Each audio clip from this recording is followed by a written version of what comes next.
I've been thinking about something lately. It occurs to me that the older I get, the less confident I am about my first impression of people. And while I was younger, things felt simpler and easy. If I met someone who looked happy, I assume that they're just doing well. If they smile a lot, I assume that life is treating them kindly. If they were successful, I just believe that things came easy for them or they just got lucky or something. But adulthood has a way of challenging every of those assumptions one after the other. It teaches me that what you see is not the whole story. So a few years ago, I met someone who always seems to have everything together. Whenever we spoke, they were cheerful and always encouraging, always available, always supporting.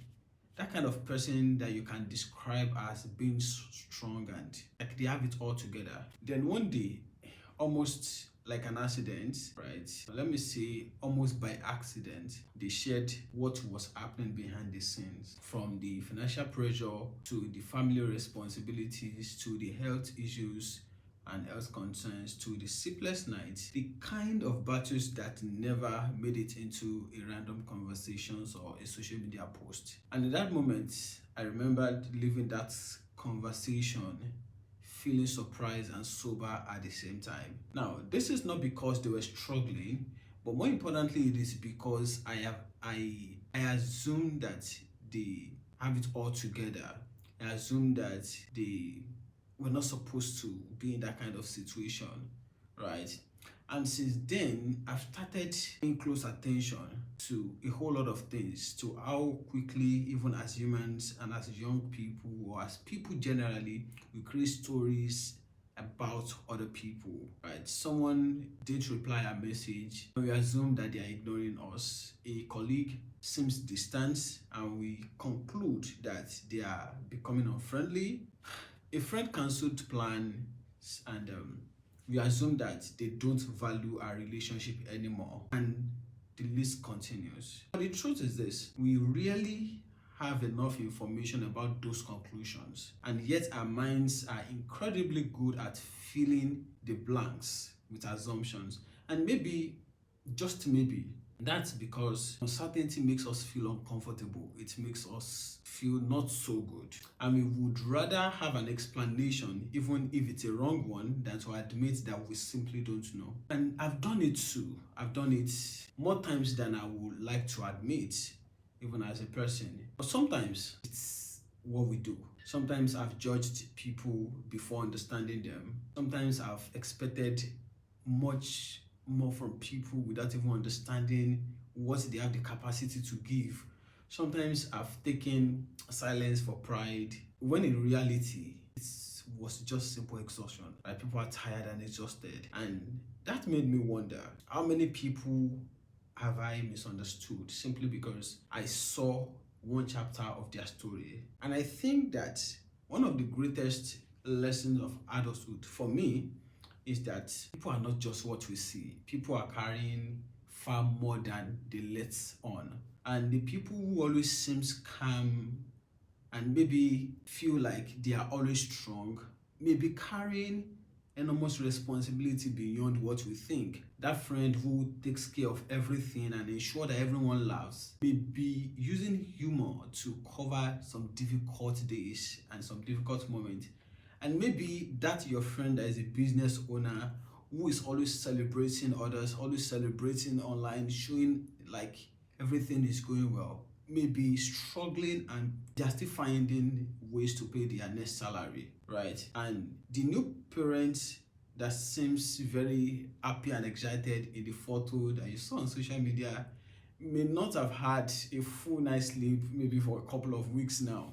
And the list continues. We all see moments, we see moments that people share, but people live an entire lives. And those are two different things entirely. This idea doesn't change how we relate to people, rather it changes how we lead, how we communicate, how we build businesses, how we build our relationships. Because when we realize that everyone is carrying something invisible, we stop asking some set of questions. You stop asking, what do people want? Maybe you begin to ask, what might they need.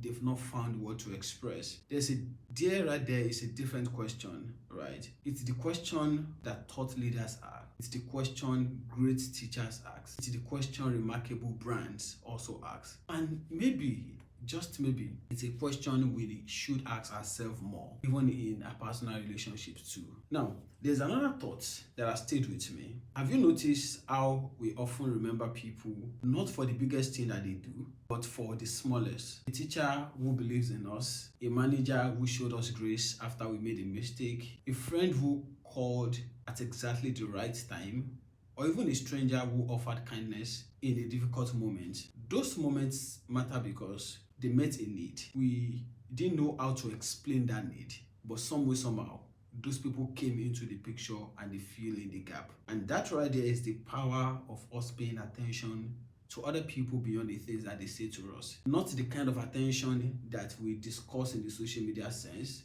right? But the kind of attention in the human sense, the kind that notices, the kind that listens, the kind that is patient enough, the kind that refuses to rush to conclusion. And I wonder what our relationship will look like if we begin to replace assumptions with curiosity. And instead of asking what's wrong with them, we ask, I wonder what they are carrying. And instead of thinking in our head, they've changed, we go extra mile and we ask, what has life been asking of them lately? I believe that those questions don't guarantee perfect understanding. However, they do create space for compassion. And I think that compassion begins exactly where certainty ends.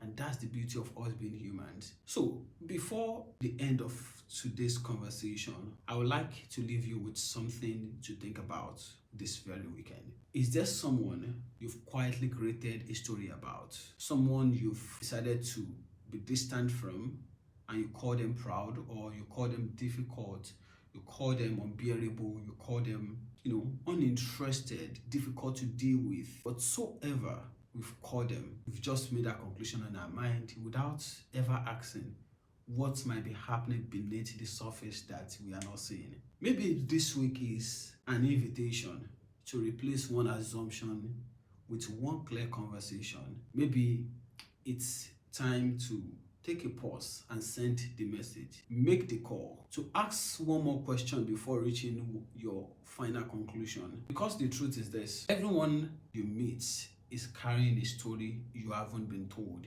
And sometimes the kindest thing we can do is to remember that before we respond. Thank you for spending this moment with me. I hope this conversation stays with you longer after today. Until next week, keep thinking deeply. The world needs more of it.